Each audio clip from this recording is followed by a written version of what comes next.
Salut à tous et bienvenue dans un nouvel épisode de Partage de Co où nous abordons cette fois-ci le sujet des feature flags. Donc une feature flag, c'est avant tout une technique de déploiement qui permet de gérer de manière assez simple, par exemple, de l'A/B testing ou du déploiement progressif ou du déploiement de fonctionnalités en version bêta. Et quand un déploiement se passe mal, parce que oui, ça arrive de faire ce que l'on appelle de l'emergency rollback. Je vous donne un exemple pour une fonctionnalité qui aurait une version bêta. Quand celle-ci est appelée, dans son flux d'exécution, nous avons une feature flag. Si celle-ci est désactivée, eh bien, ce sera la version actuelle de la fonctionnalité qui sera exécutée.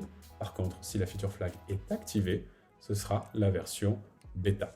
Voilà. Pour l'implémentation, ça donnerait ça. Nous avons une fonction execute feature qui va, dans son corps, tester le fait qu'une variable d'environnement associée à la feature flag est une valeur égale à true. Si c'est le cas, alors la feature flag est considérée comme étant activée, sinon elle est considérée comme étant désactivée. Faisons un premier test avec une valeur paramétrée à false. Je lance le script. Feature beta is disabled s'imprime, c'est que donc notre feature flag est désactivée. Si je modifie cette valeur à true, vous l'aurez compris, feature beta is enabled s'imprime, ma feature flag est activée.